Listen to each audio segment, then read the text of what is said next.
குருபியோ நமஹ. குருநாதா காமாட்சி சரணம். தவரக்குறிச்சியில் பெரியவா இருக்கும்போது ஒரு தனவந்தர் விஸ்வநாதையர்னு அவரோட கிராமத்துக்கு கூப்பிடுறார். பெரியவா எங்கள் கிராமத்துக்கு வந்து எங்களை பாவனம் பண்ணணும், எங்கள் கிராமத்தில் இருக்கிற வாழ்க்கையெல்லாம் இது பண்ணணும், நீங்கள் அனுகிரகம் பண்ண, எங்களுக்கு அனுகிரகம், எங்கள் வீட்டில் தங்கடம் பெரியவா, எங்கள் வீடு பெருசு பெரியவா, நீங்கள் வந்து பூஜை பண்ணுறதுக்கு எல்லா ஏற்பாடும் இருக்குது, எல்லா வசதிகளும் இருக்குது பெரியவா, நீங்கள் மட்டத்தில் இருக்கிற அத்தனை பேர் நீங்கள் வந்து அங்கே தங்கி நீங்கள் பூஜை பண்ணலாம் பெரியவா, வந்து எங்களோட ஊரை பாவனம் பண்ணுங்க பெரியவா அப்படின்னு கேட்குறாரு. அப்போ பெரியவா சொல்கிறேன், நான் வரணும்னா நீ ஒரே ஒரு கண்டிஷன் இருக்குது, அதை நீ செய்வியா அப்படின்னு.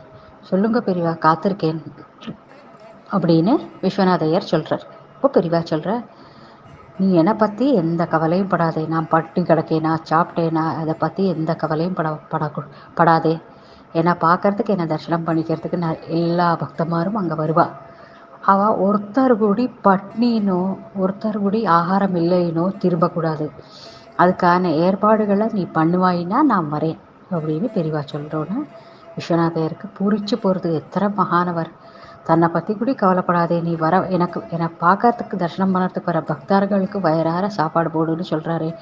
இந்த தெய்வத்துக்காக நம்ம இது கூடவா செய்யக்கூடாது, மகாபாக்கியமாச்சே நம்மளுக்கு அப்படின்னு சொல்லி பெரியவா உத்தரவு. பெரியவா நான் கண்டிப்பாக செய்கிறேன் பெரியவா, தாராளமாக சரின்னு. உங்கள் யாரெல்லாம் உங்களை பார்க்கறதுக்கு வராளோ அத்தனை பேருக்கு நான் அன்னதானம் பண்ணுறேன் பெரியவான்னுட்டு சொன்ன உடனே பெரியவா அப்போ தான் ஒத்துக்கிறா அந்த ஊருக்கு வரத்துக்கு. வந்து ஊரில் வாத்தில் தங்கி அவளோட ஆத்தோட பின்னாடி ஒரு தாமரை குளம் இருக்கும். அங்கே பெரியவாளுக்கு அந்த இடம் ரொம்ப பிடிச்சி போச்சு. அங்கே உட்காந்து தான் எப்போவுமே பெரியவா சாயந்தரமான அனுஷ்டானங்கள்லாம் பண்ணிட்டு இருப்பாளாம். அந்த தாமரை குளத்தில் இறங்கி அழகாக ஒரு தாமரையாக பறிப்பாளாம். அப்போ விஸ்வநாதையர் சொல்கிற, பெரியவா நீங்கள் ஏன் பெரியவா சிரமப்படுறீர்கள், நாங்கள் பறிக்கிறோம் பெரியவா. இல்லை உங்களெல்லாம் பறிக்க சொல்லி உங்கள் ரத்தத்தை சுண்டி நான் அந்த பூஜை பண்ணுறதுல அர்த்தம் இல்லையேப்பா, அப்படி சொல்லாதீங்க பெரியவா, உங்களுக்கு கைங்கரியம் பண்ணுறதுக்கு நாங்கள் கொடுத்து வச்சிருக்கணும் பெரியவா அப்படின்னு அந்த விஸ்வநாதையர் பெரியவாள்கிட்ட சொல்லி அவர் பறித்து குடிப்போகிறோம். சரி, எனக்கு ஒரு உதவி பண்ணுறியா, எனக்கு இங்கே ஒரு 2 மாடி கட்டி கொடுக்குறியா அப்படின்னு விஸ்வநாதையர் அப்படியே திடுக்கிடுறார். எப்படி பெரியவா கட்டி கொடுக்கறது அப்படின்னு. நீ ஒன்றும் சேண்டா, ஒரு டென்ட் மாதிரி ஒன்று போட்டு அதுக்கு மேலே ஒரு ஏணி மாதிரி ஒன்று வை, நான் மேலே ஒரு டென்ட்டை போடும்.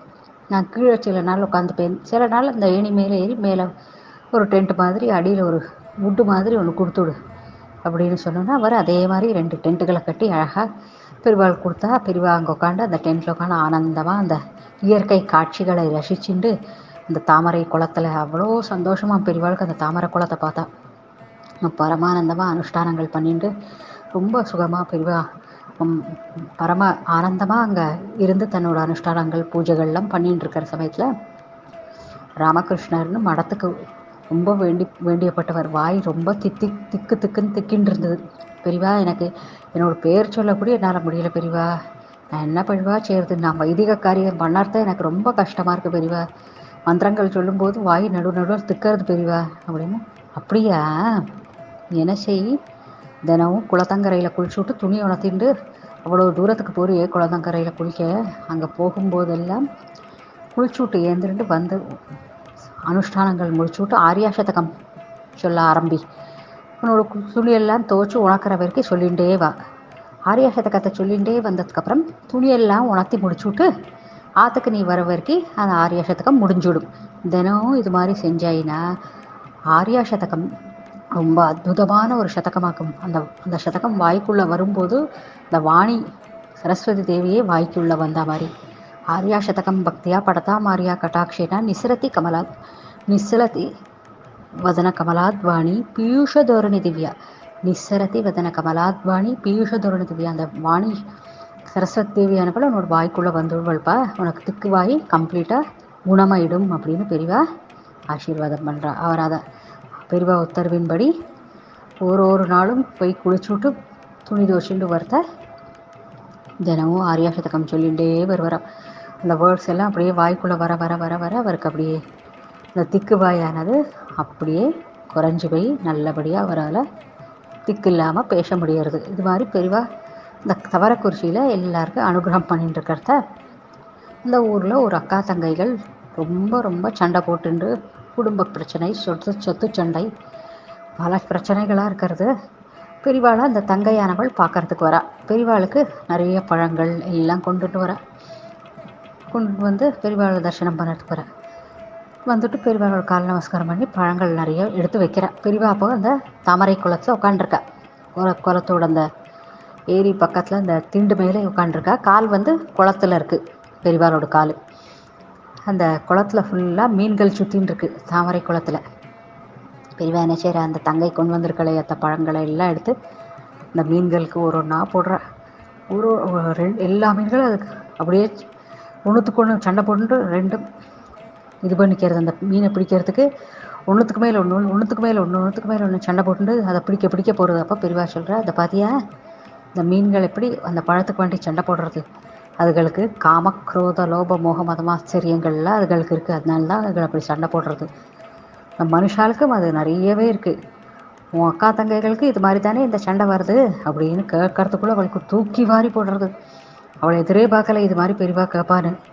பெரியவாளுக்கு எப்படி தெரிஞ்சது நானும் என்னோடய அக்காவும் இப்படி சண்டை போடுறோம்னு, எங்களுக்குள்ள சொத்து சண்டை பயங்கரமாக போயின்னு இருக்குன்னு எப்படி பெரியவாளுக்கு தெரியறது? இந்த சர்வஜருக்கு தெரியாத விஷயம் உண்டோ அப்படின்னு அவர் நினச்சிட்டு ரொம்ப வருத்தப்படுறா. இதை பாரு, இனிமேலேருந்து இது மாதிரி சண்டை போடாதேங்கோ, 2 பேரும் ஒத்துமையாக இருந்து 2 பேரும் சொத்துல எந்த பிரச்சனையும் இல்லாமல் சம பங்காக பிரிச்சுட்டு சந்தோஷமாக இருங்கோ அப்படின்னு பெரியவா அறிவுரை கூடுறா. அந்த தங்கை அப்படியே நெக்குருகி போயிடுறா. பெரியவா சொன்னபடி செய்கிறேன் பெரியவா, என்னோடய அக்காட்டையும் நீங்கள் கொஞ்சம் அறிவுரை கொடுங்க, அவளும் என்னை பற்றி எல்லா இடத்துலையும் தவறாக சொல்லின்னு இருக்கா, அவள்கிட்டையும் நீங்கள் கொஞ்சம் அறிவுரை கொடுத்து அவளுக்கும் புத்தி சொல்லி கொடுங்க பெரியவா அப்படின்னு தங்கை சொல்கிறோன்னே, சரி நீ அவளை அனுப்பு, நான் அவள்கிட்டையும் சொல்கிறேன்னு சொல்லி இப்படி அக்கா தங்கை கோளுக்குள்ளே இருக்கிற சண்டையெல்லாம் சரி பண்ணி அங்கே ஊரில் இருக்கிற அத்தனை மக்களோட பிரச்சனைகளையும் தீர்த்து வச்சு தனியாக எல்லாரோட தீர்த்து வச்சு இந்த தவறக்குறிச்சிக்கு அவ்வளோ மகாபாகியம் பெரியவா வந்ததுனால அவளோட பசியெல்லாம் போக்கி இந்த விஸ்வநாதையரால் அவர் பெரியவா உத்தரவு கொடுத்ததுனால விஸ்வநாதையர் அவளுக்கு எந்த குறையும் இல்லாமல் சகல விதமான அன்னதானங்களும் பண்ணி இது மாதிரி பெரியவா ஓரோ ஊருக்கும் போய் எல்லாருக்கும் ஆசீர்வாதம் பண்ணி அவள் வீட்டில் எல்லாம் தங்கி பரம சௌக்கியமாக எல்லாருக்கும் ஆசீர்வாதம் பண்ணியிருக்கா. இந்த பதிவை தான் நான் ஷேர் பண்ணிக்க விரும்பினேன். குருநாதா காமாட்சி சரணம்.